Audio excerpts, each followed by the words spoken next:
E caramba, essa é a primeira live que eu faço depois da campanha. Aí quem sabe me empolgo voltar a fazer. Que honra poder então recebê-lo aqui nessa primeira live sua pós-campanha 2020 que passou e que de alguma forma a gente correu junto.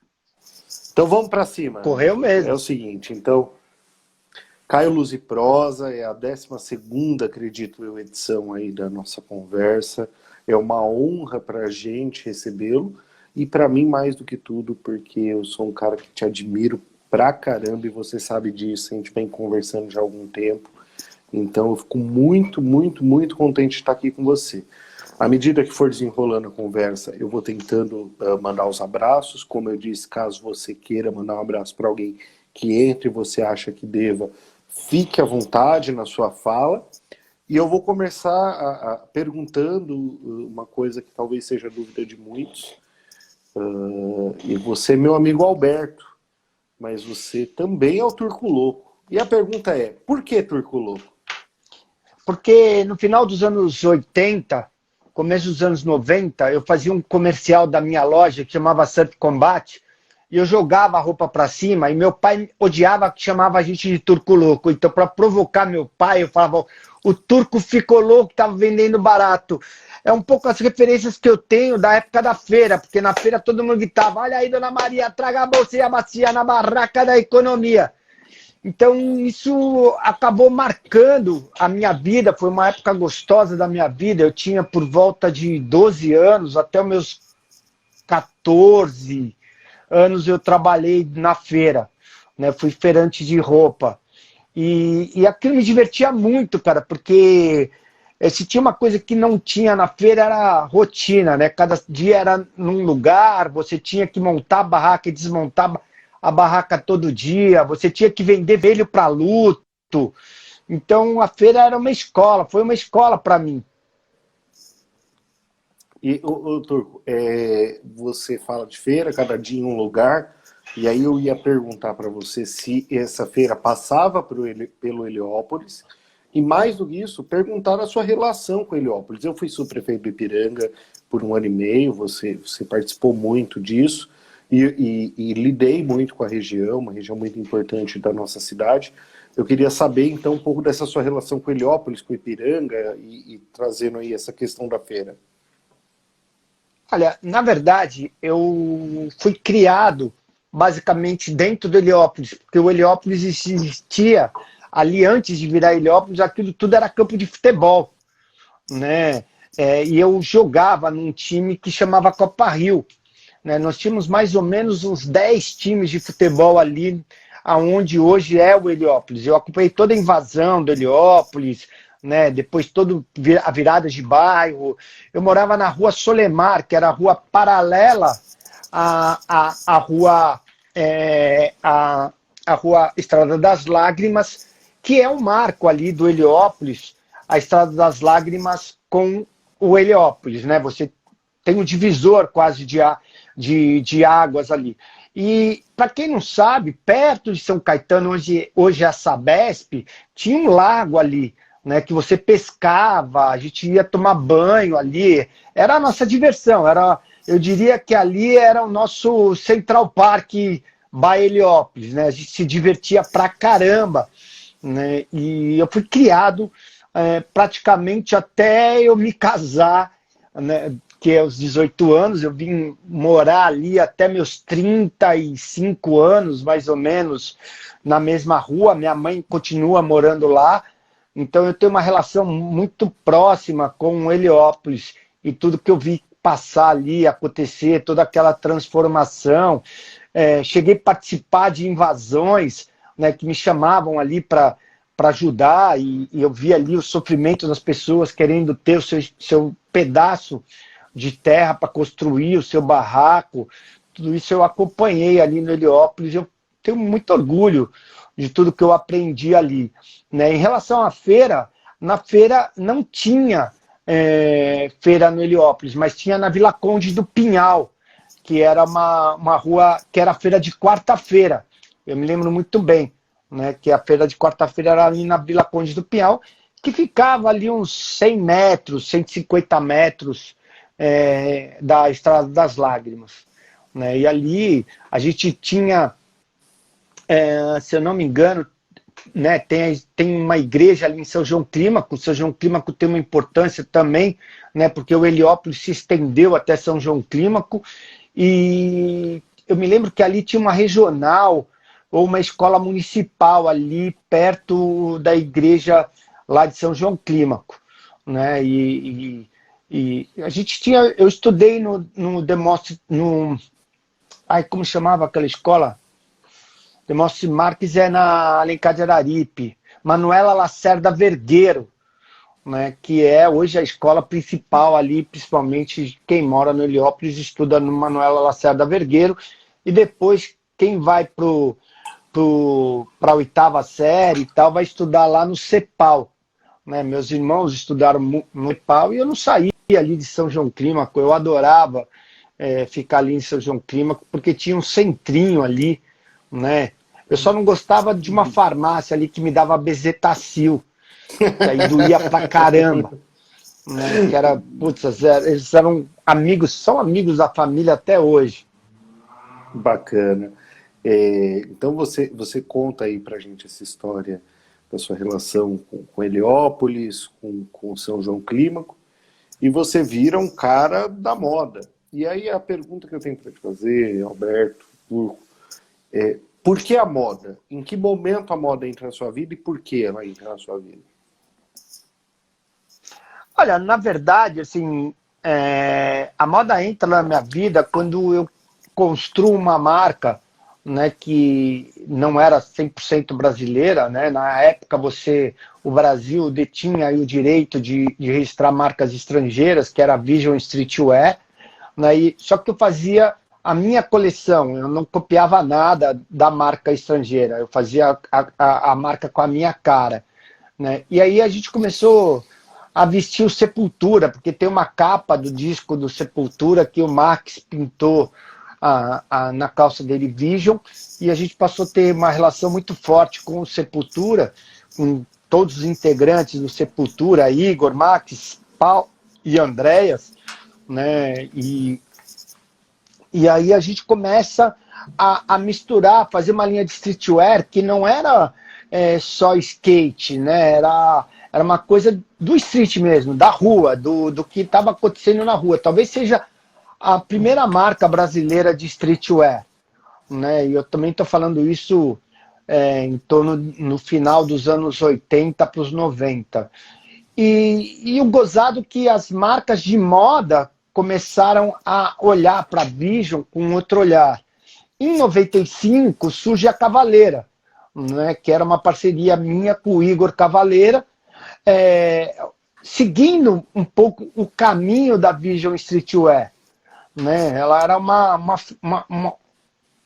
sequência disso, só que com o Igor, né, que gostava. O Igor era o meu grande parceiro, porque ele gostava de skate, de surf, ele andava de snowboard, né, ele gostava desse movimento todo do streetwear, e a moda acabou me abraçando, entendendo que eu também tinha um vínculo com a moda, mas era despretensioso, eu fazia a minha moda com o streetwear mesmo, né? Apesar de contratar estilistas para trabalhar na Cavaleira, como eu contratei grandes estilistas como André Lima, Thaís Losso, Marcelo Sommer, passaram grandes personalidades da moda brasileira pela Cavaleira e acabou criando esse vínculo forte com a moda, mas de uma maneira despretensiosa. Nunca foi... nunca imaginei que a gente fosse ter esse respaldo, esse carinho dos admiradores da moda, mas o meu objetivo sempre foi crossover, né? Eu sempre gostei muito do crossover. Crossover é quando você mistura as coisas, né? Então era o Igor com metal, eu patrocinava o Racionais, né, que vestia outras bandas de funk metal, e quando eu vi, eu estava envolvido com a música, com a moda, com o hip hop, são as referências que eu tenho na minha vida toda, né? Assim, você pega possivelmente Zulu, que é um cara, né? O Rapping Hood nasceu no Heliópolis, é um cara do Heliópolis, sempre esteve presente na minha vida também. Então tudo isso foi se fundindo e virando o que eu sou hoje, que é a Cavaleira. Deixa eu mandar um abraço aqui para o Pedro Moro, presidente da CPTM, que entrou e mandou um abraço para a gente aqui. A Juliana Algaus, chefe de gabinete da Secretaria de Desenvolvimento Regional. Fernando Gaspareto, nosso colega aqui do Ipiranga, radialista. O Marcão, que mandou aqui, que disse que jogava bola no Ipiranga também, no Heliópolis, nos campos do Heliópolis. Se o pessoal velho quiser... que nem eu, então. Se quiser mandar pergunta aqui, por favor, nos mande. A gente tenta ler aqui à medida que a conversa for rolando. E aí eu ia pegar aqui essa fala do Turco para perguntar o seguinte. Eu falo da minha geração, a Cavaleira era uma marca que vestiu jovem. A gente tinha como referência a marca da Cavaleira. E eu tenho tranquilidade disso. Até hoje eu lembro na loja do shopping Tatuapé, que eu comprei uma camiseta da Cavaleira que eu só guardava para usar nos principais eventos assim que eu podia participar ali com meus 15, 16 anos. Como você enxerga hoje o posicionamento da marca, visto que esses jovens que assim enxergavam envelheceram de alguma maneira? A Cavaleira continua sendo a marca do jovem ou a Cavaleira é a marca do tio da meia-idade? Como que você enxerga hoje o posicionamento da marca? Eu diria que o nosso objetivo enquanto marca é vestir pessoas, né, independentemente da idade. Evidentemente, você pega uma marca que tem 26 anos de idade, que começou em 95 e está aí até 2021 atenta, né, ela não pode ser só uma marca jovem e não pode deixar de ter os seus admiradores, né, da velha guarda, né, do início da Cavaleira, que tinham lá seus 20, 25 anos na época e agora estão com 50 anos como eu. Né? Então, assim, o nosso objetivo é preservar os clientes que gostam da marca, que vão para uma linha mais casual, mas, em contrapartida, você está acreditando nos novos movimentos. Então, hoje, a gente patrocina o Pedro Quintas, que é um atleta olímpico, né, que está indo para Olimpíadas aí, tentar trazer uma medalha, e vai trazer, quem sabe, uma medalha para o Brasil nas Olimpíadas. A gente tem aí o Miguel Pulpo, que acabou de participar do campeonato, que foi o Surf Ramp lá na Califórnia, que pegou em 12º ou 13º lugar, né, que está entre os 16 melhores surfistas do mundo, né, e a gente acabou de contratar agora o Gabriel Aguilar, que é um skatista de street, né, de rua, que cara, assim, o cara é maravilhoso, tem uma performance muito grande. Então essa é a nossa conexão com esses movimentos novos. Evidentemente, a gente olha também para o mercado de rock and roll, ele deu uma morrida, né? Depois do Charlie Brown, não existiu nada com essa relevância no rock and roll. Isso é muito triste, né? Mas a gente vê aí os movimentos do rap, do trap, do funk crescendo. Então, aqui em primeira mão, né? Talvez ninguém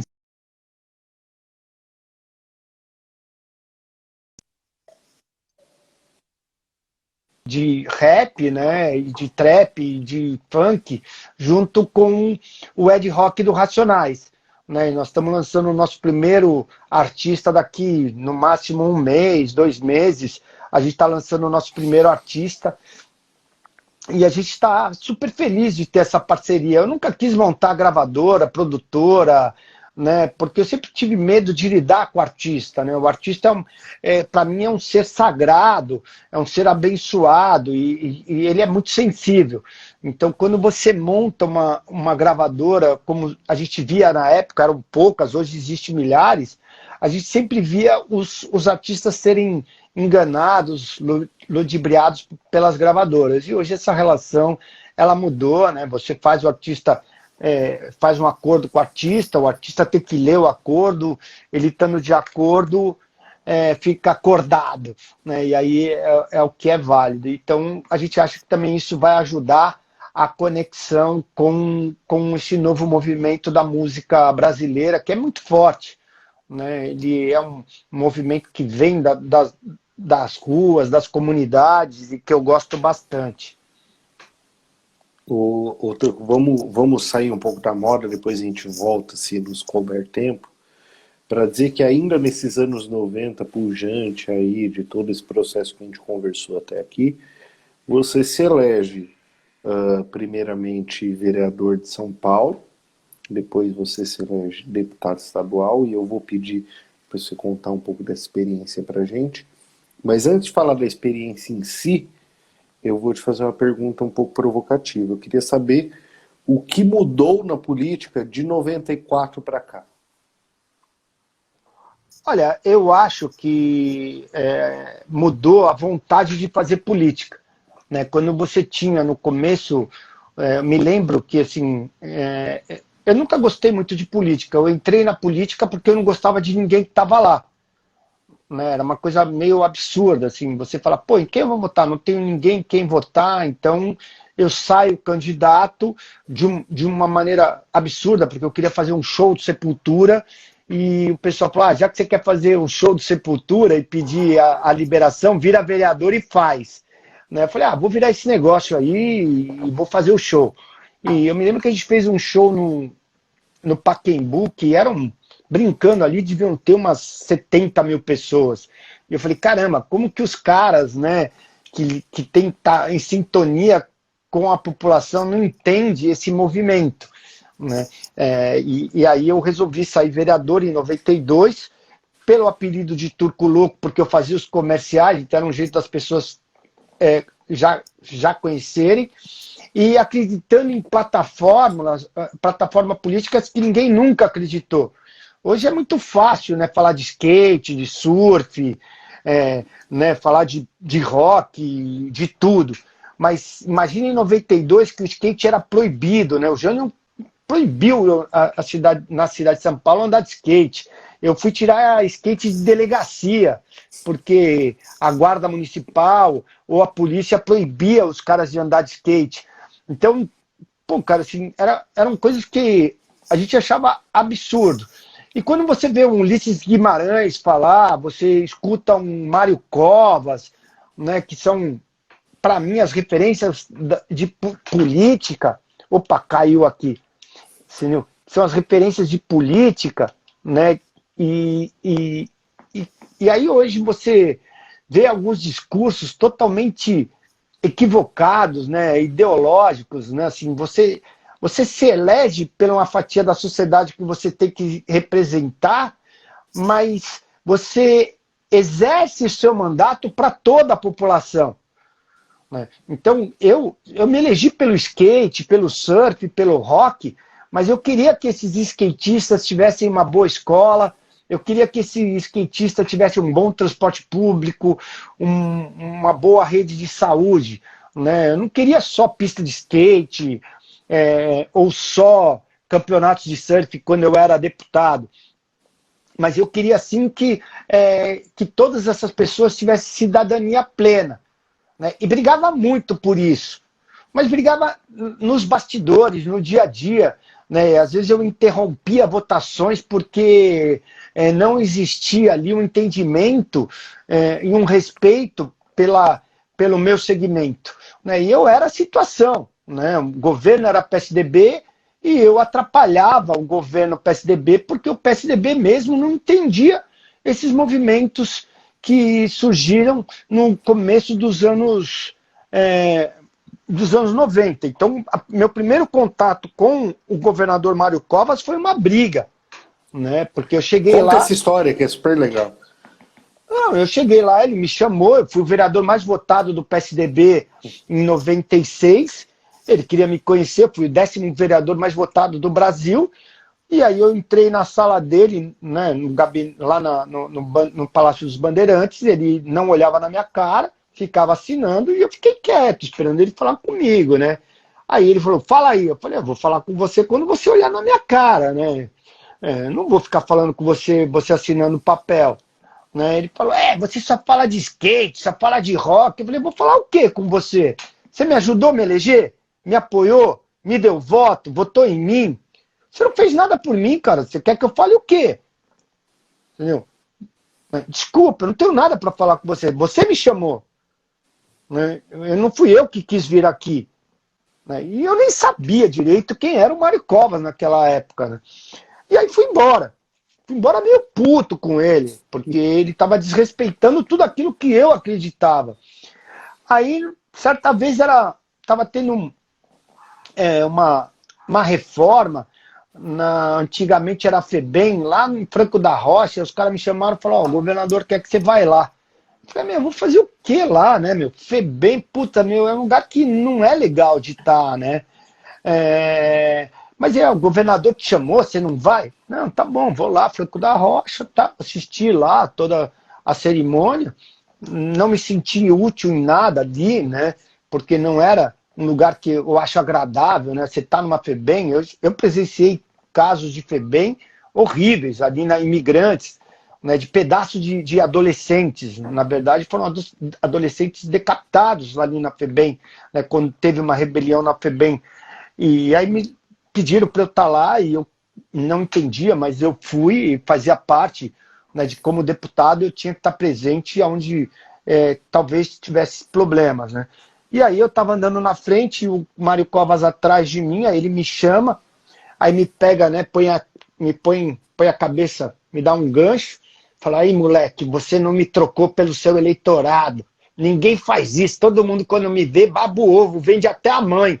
Eu falei, governador, eu tenho um respeito, você se elegeu, eu me elegi, né? Então nós dois temos um respeito perante o eleitorado. Agora, eu não vou abandonar o meu eleitor por causa do governador.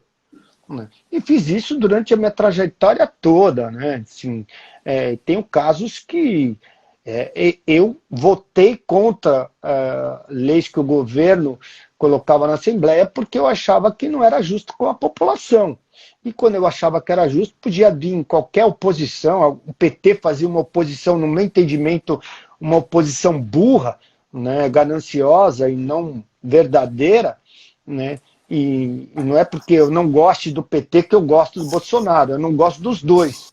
Né, esse extremismo de ambas as partes não me agrada, e por isso que eu me filiei ao PSDB, né, porque era um partido que tinha um frescor.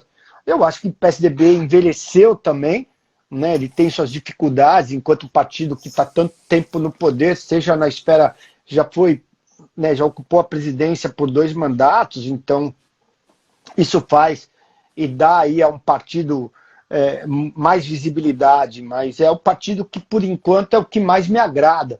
Né, é o PSDB, e eu não tenho papo na língua, eu falo quando eu não gosto, o que eu gosto, né, não devo nada a nenhum governante, assim, eu sempre me elegi, quando me elegi, pela força que as pessoas acreditavam que eu tinha. Na última eleição, fui muito mal votado, por sinal, eu acho que as pessoas entendiam que não era mais esse discurso que tinha que ter, e a gente tem que respeitar o voto, né, o voto ele é soberano, na vida de quem se candidata. Mas e aí depois eu fui conhecer melhor a trajetória do Mário Covas, fui conhecer melhor o trabalho que ele tinha e eu fiquei apaixonado por esse homem. Talvez eu não tenha nenhuma paixão por político como eu tenho pelo Mário Covas. E evidentemente quem me fez voltar a ser candidato foi o nosso querido Bruno, que o Bruno vinha com frescor, né? Eu via um novo PSDB ali surgindo na figura do Bruno Covas. Né? E aí eu aceitei o convite do Bruno para ser candidato, me sinto, fiquei honrado, mas decepcionado de não poder agradar ele em termos de voto. Mas eu cumpri meu papel ali, que era defender uma pessoa que eu acredito. Né? No momento de Brasil, de governo do Estado, governo federal, governo estadual, muito difícil. Né? E esse é o meu papel. No que eu acredito, eu vou até o fim, Caio. Bacana, Arthur. Vou mandar um abraço para a Claudinha, que lembrou histórias aqui do seu trio elétrico aqui pelo Ipiranga. Felipe Teixeira, que mandou um abraço aqui, a Janice também. O Dirceu e o Rodrigo Assis comentaram bastante aqui que vieram no Ipiranga já comprar roupas da Cavaleira. O Wellington, que sempre entra aqui na live, agradecer a presença dele. O Almeida, subprefeito de Ipiranga, está aqui conosco também. A Márcia, presidente da PAD, que está aqui conosco. Agora, duas coisas aqui que eu queria perguntar, porque eu vou tentar emendar as duas para não perder nenhuma delas. Uma que é, você falou do presidente Jair Bolsonaro, e eu queria saber se é verdade que você chegou a ser ameaçado de morte por um eleitor dele. Isso é uma pergunta. Não, isso não foi um eleitor dele, não. Foi um capitão das Forças Armadas da Aeronáutica de Manaus. Né? Eu que fiz a camiseta do Bozo, né? Então se ele é chamado de Bozo, isso se deve um pouco à Cavaleira, né? Pela sua irreverência e pela sua atitude. Para mim, toda a fala dele, todo o jeito dele se comportar, né? E com o nome que ele tem de Bolsonaro, né? E a gente sempre fez uma camiseta que era o Bozo para presidente. Cavaleiro sempre fez essa camiseta. E aí eu vi essa camiseta e vi o Bolsonaro e falei, meu, esse cara é o Bolsonaro, né? E ele é candidato a presidente. Evidentemente ninguém acreditava que ele ia se eleger. Ele é um fruto do descaso, né, das mentiras que o PT cometeu durante o seu governo. É um absurdo o tanto que o PT roubou e aí ser absolvido do jeito que está sendo absolvido pela justiça, né? Eu não consigo entender. O cara foi condenado em primeira, segunda, terceira instância e agora virou santo, né? Mas eu acredito que as urnas vão ser soberanas e vão mostrar que ele não é o candidato perfeito para o Brasil. Pelo amor de Deus, não vou votar no Bolsonaro, né? Não vou votar e não tenho simpatia à mentira, à enganação do povo. Tá? Eu não sou a favor disso.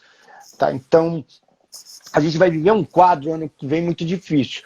Mas aí esse capitão das Forças Armadas, né, me ameaçou de morte, literalmente me ameaçou de morte, e eu tive a coragem de denunciar ele na Folha. E aí depois ele pediu para que eu aceitasse as desculpas dele. Né? Eu falei, olha, eu só vou aceitar desculpa por medo, né? Não porque você merece, porque se você é das Forças Armadas, você deveria proteger o povo brasileiro, para isso servem as Forças Armadas. E você está fazendo o contrário, você está fazendo que a população tenha medo das Forças Armadas. E não acredito que ele represente as Forças Armadas. Mas aí eu perdoei ele contra gosto, né? Mas é um cuzão, né? É um capitão cuzão, né? Bunda mole, eu tava bêbado caramba, né? É um bunda mole, né? Que quando se usa da farda se sente o valentão, né? Mas para mim é um bosta, mas ok. Passou. Não, bacana. Era importante ouvir essa sua versão. E aí, caindo agora, voltando para o plano municipal, você comentou muito sobre a sua história com o Mário Covas, comentou que retornou à política de uma maneira a pedido do Bruno. E aí eu ia provocar uma pergunta na linha do... Você teve uma relação, e tem uma relação muito bacana com o Celso Russomano, que era candidato tal qual o Bruno Covas. Conta um pouco dessa relação dos dois e como foi então sua decisão de retornar aí junto ao Bruno. O meu apelido de Turco Louco se deve um pouco ao Celso, né? O Celso tinha um programa que chamava Night in Day, né? Que ele entrevistava à noite, passava os clipes, né? Que era meio clipe-trip, né? Uma coisa que ficou famosa nos anos 90. E aí ele ia lá e a gente fazia umas matérias da loja, né? Que aí acabou virando Turco Louco. Ele é meu amigo, cara. Eu gosto do Celso como amigo, né? Tenho um pouco as minhas divergências políticas com ele, até porque é um cara que apoia o Bolsonaro, que recebe o apoio do Bolsonaro da maneira que recebeu, eu não tenho nem coragem de defendê-lo, né? E eu não, em nenhum momento faria campanha para o Celso, acreditaria no projeto político dele, porque eu não acredito, né? Eu gosto dele como meu amigo. Eu tenho grandes amigos dentro do PT, né? Fiz grandes amigos, mas não gosto do PT, né? A gente tem que separar o que é a pessoa pública e a pessoa pessoal. O Celso sempre foi um cara que me recebeu muito bem, sempre me tratou com carinho. Recentemente perdemos o amigo que nos apresentou, que é o Purê, que era do Ipiranga, uma figura folclórica do Ipiranga, e eu não misturo as coisas, né? Eu sei separar isso. Eu tive vários embates com vários deputados na Assembleia Legislativa, mas ao mesmo tempo poderia sair para almoçar, jantar e conversar horas e horas, desde que não falasse de política, né? Isso faz parte da vida pública, né? Você não pode ser tão radical a esse ponto de não conviver com quem você não tem simpatia política. Se fosse assim, talvez eu não conversaria com 20% da população, né, dos meus amigos que são simpatizantes do Bolsonaro.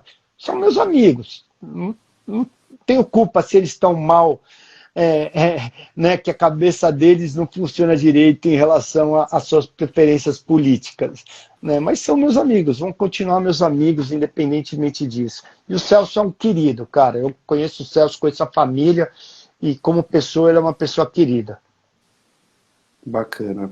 Deixa eu trazer agora para um outro lado, porque a gente não pode perder essa fala. Hoje é o Dia Mundial do Skate. E eu sei, primeiro, que você tem uma proximidade grande com o tema, a Cavaleira também tem. Você falou do patrocínio aí a um skatista. E você também tem uma história municipal com essa data. Você pode contar para a gente um pouco disso? Eu criei o primeiro dia do skate no mundo, né? Que foi em 95. Então, na verdade, 10 anos antes do Dia Mundial do Skate. Sim, é o que eu te falo. Eu sofri muito na minha vida pública por acreditar em segmentos que eram discriminados. Então todo mundo vê, né? Turco louco, gosta de skate, rock, puta, travesti, viado, deve ser um puta maluco, cheirador, drogado. Ninguém sabe, né? Mas eu não sou usuário de nenhuma droga, nem as lícitas e nem as ilícitas, né?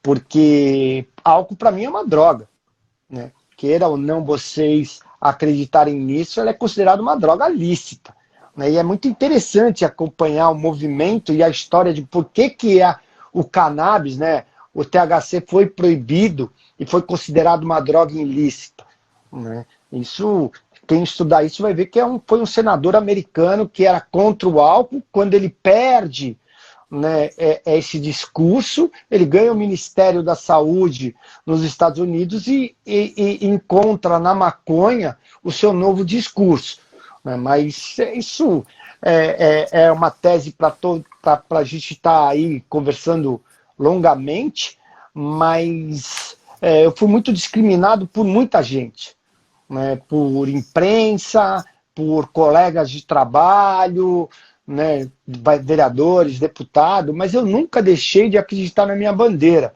né? Que eu sei o quanto o skate é transformador na vida das pessoas. É como eu digo, hoje é fácil, né? Você tem o Bob, você tem vários skatistas que fizeram fortuna e hoje é um esporte olímpico, né? O surf, existem 4 títulos mundiais de surf.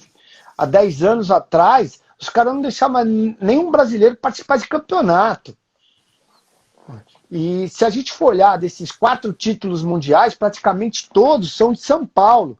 Apesar do Ítalo ser nordestino, né, ele sempre surfou no Guarujá. Isso por quê? Porque a gente fazia os campeonatos de base, né? A gente fazia os campeonatos de base junto com a Federação Paulista de Surf. Foram muitos campeonatos que foram patrocinados pelo governo do estado. E não é porque o Geraldo Alckmin gostava de surf, não. Porque nunca gostou, né? É porque ou acreditava ou eu dava porrada na Assembleia para ele acreditar, né? E com isso, hoje a gente tem aí... cara, hoje 3... Estava vendo, acabei de ver, né? Porque acabou ontem o campeonato que teve na Califórnia, no Surf Ramp, e os 3 primeiros colocados no brasileiros, cara. É loucura isso, né? É muito loucura, né? Você tem aí entre os 16, pelo menos uns 5 ou 6 brasileiros.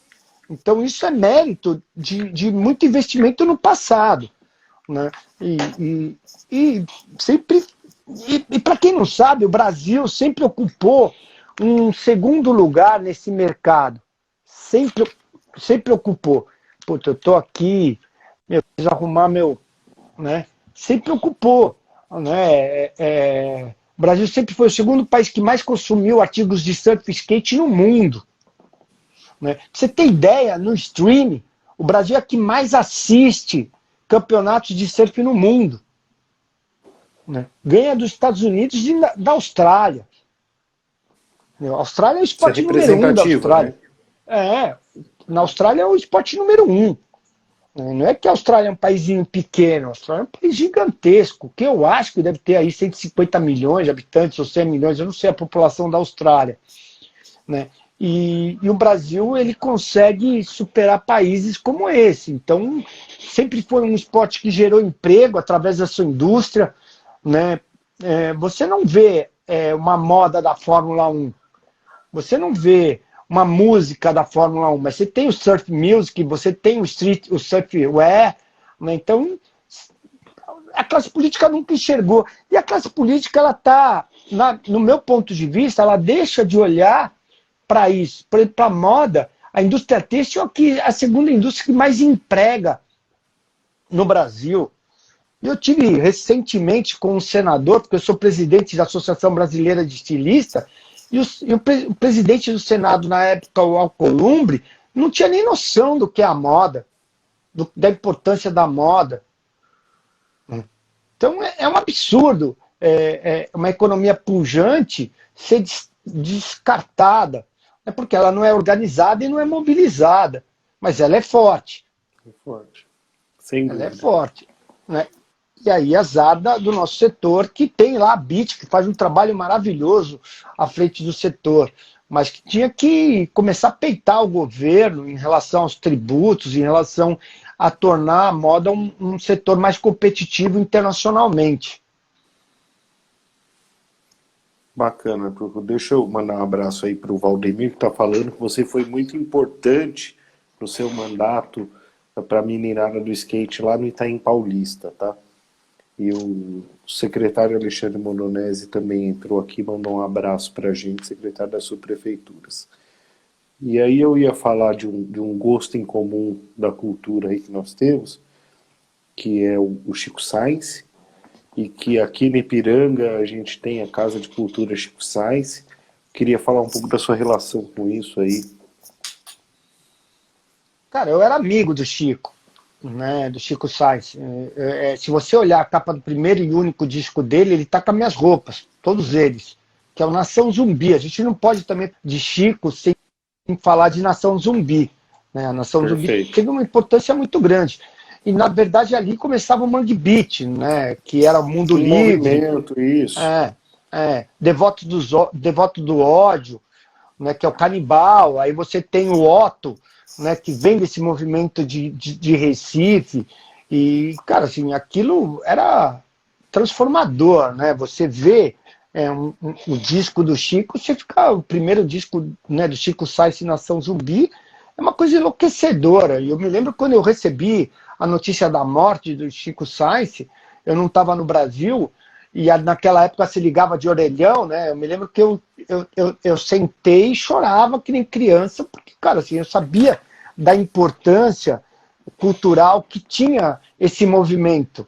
Né? Porque aquilo é Brasil forte, né? Pegada, batida, o folclore, tinha uma mistura de folclore com temas atuais, né? Então, o Chico, ele foi muito, muito importante para a cena cultural brasileira. E, pô, homenagear ele dando um nome, né, da Casa de Cultura do Ipiranga com o nome dele, para mim é uma honra. Eu me sinto honrado, né, de poder ter feito isso. E que as pessoas não esqueçam desses nomes, como Cássia Eller, como não se esquece Elis Regina. Né, assim, gente, é outro nível de música, de conceito musical. Nada contra a tudo que está surgindo de novo, né? Mas esses caras influenciaram com certeza muita gente. Muita gente. Esses, né? E essas, né? Que é o caso da Elis Regina, da Cássia Eller, e do Chico, que são pessoas que eu lembro. Da Elis Regina eu não convivi, né? Mas a Cássia Eller eu tive o prazer de tê-la na loja, aqui no Ipiranga, inclusive, e aquela cena memorável que ela tirando a camiseta da Cavaleira no Rock in Rio e mostrando o seio, né? Putz, aquilo é inesquecível para mim, né? Eu fico muito feliz de ter participado disso. É sensacional. Você faz parte da história do rock, da cultura, do skate, do surf e da política, né? Isso é muito bacana. Só ia comentar com você que aqui, quando eu estava subprefeito, e o Almeida, se ainda estiver nos assistindo, eu espero que ele traga essa ideia aí.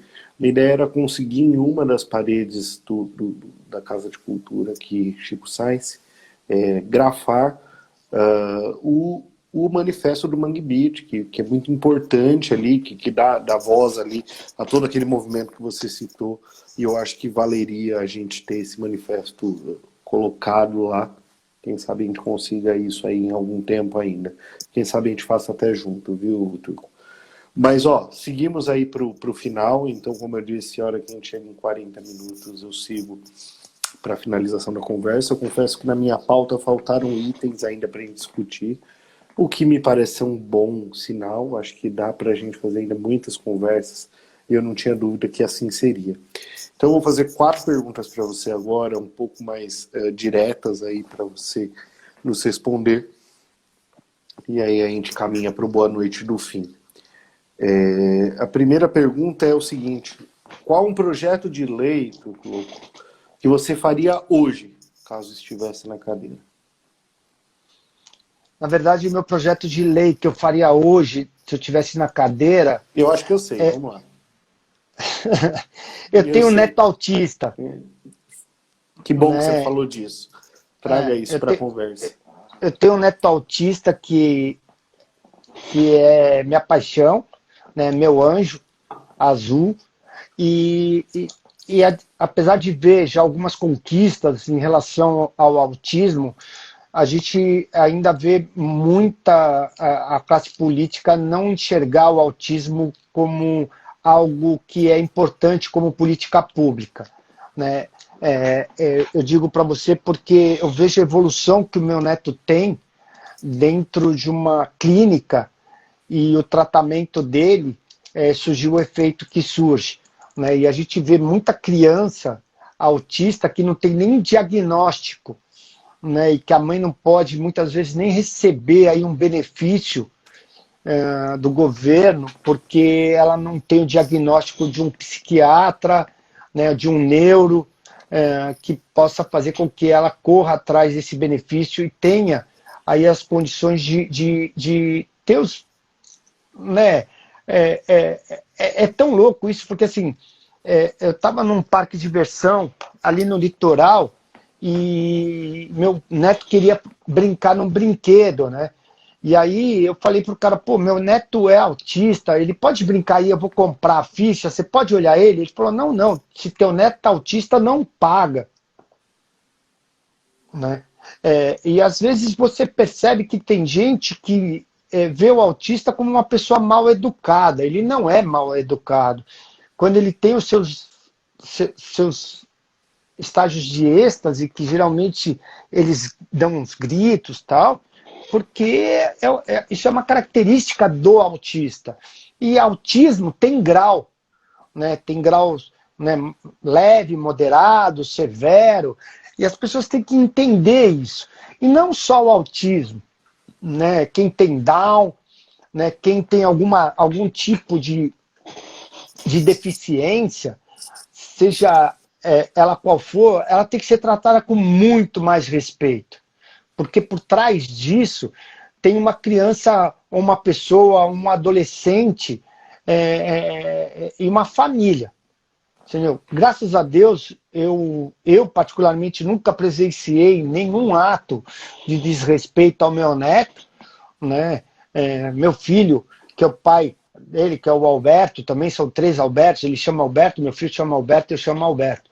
Meu filho disse que já presenciou e fica chocado, né, mas graças a Deus eu nunca presenciei. Todas as vezes que a gente fala do Betinho, né, que como chamou Alberto Neto, que ele é autista as pessoas despertam uma emoção, né? Então, se o nosso secretário, o secretário da Saúde, o Edson Aparecido, mesmo secretário da Saúde Estadual, mesmo o ministro da Saúde, olhasse para o tratamento para essas pessoas que são as que necessitam de uma atenção especial, com certeza a gente ia dar uma qualidade de vida melhor para elas. Então, se eu tivesse que fazer um projeto hoje, seria nessa linha do tratamento para o autista. Você sabe que eu ia perguntar disso no decorrer da conversa, mas eu guardei porque eu sabia que você ia trazer esse assunto.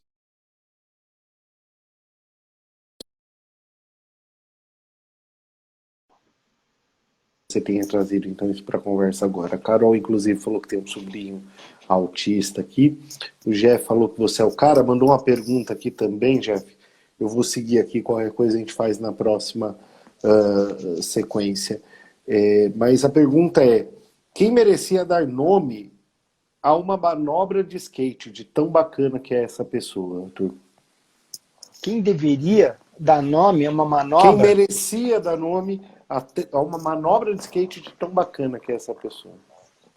Quem merecia? Isso. Ai, caramba. Qualquer pessoa ou... Aleatório, qualquer pessoa. Uma pessoa que você acha que deveria dar nome a uma manobra de skate tão bacana que ela é. Olha, hoje, quem merecia ser homenageado, né, seria o Bruno. Né? Mas eu sei que não era... O Bruno era simpático a todos os movimentos novos, né? Ele tinha essa sensibilidade. Claro que não era a prioridade do Bruno. O Bruno tinha outras prioridades que eu acho que também seriam as minhas se eu fosse prefeito da cidade, que é saúde, transporte, educação, né? Mas eu colocaria, é que Bruno, manobra Bruno fica meio feio, né? Porque geralmente é layback, rock slide, né? Goofy Revsky, então uma manobra Bruna Levski, não sei, eu acho meio estranho, cara, e meio Mas fica a pagação de proposta aí sapo. pro pessoal pensar aí, né? É meio pagação de sapo aí, né, de baba-ovo do Bruno. Né? Mas ele merece, cara. Ele vai ter muitas homenagens, muitas ruas, muitos monumentos. Eu vi até em São Bernardo, o prefeito de São Bernardo, Orlando Morano, fazendo homenagem ao Bruno, colocando espaços com o nome do Bruno. O Bruno vai ser Travou? pegado aí, né, de acreditar em tanta... Eu acho que o maior mérito do Bruno, cara, foi acreditar em tanta gente jovem. Né? Foi muito legal isso. Né? Ele romper com os... Poxa. Travou aí.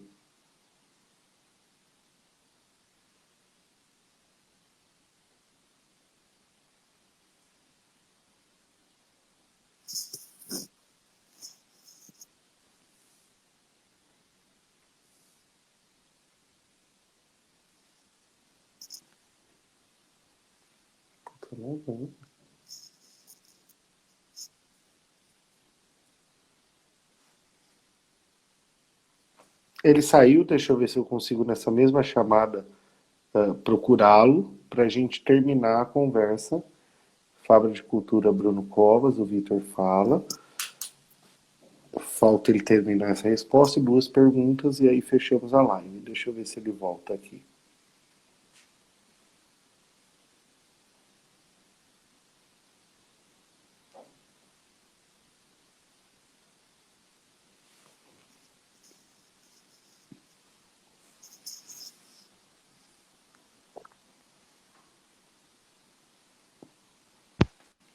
Ah, voltou. Você estava falando que o Bruno... A gente tem alguns minutos para finalizar, Turco. Então, assim, você falou que o Bruno vai receber muitas homenagens. Eu acho que é isso. Agora eu não lembro o que eu estava falando, mas ele vai Mas receber, ele vai ser imortalizado, né? Ele vai deixar um legado. Ah, não, eu lembro que o Bruno acreditou muito na juventude, né? isso, boa. E rompeu, no meu entendimento, com os coronéis cansados do PSDB.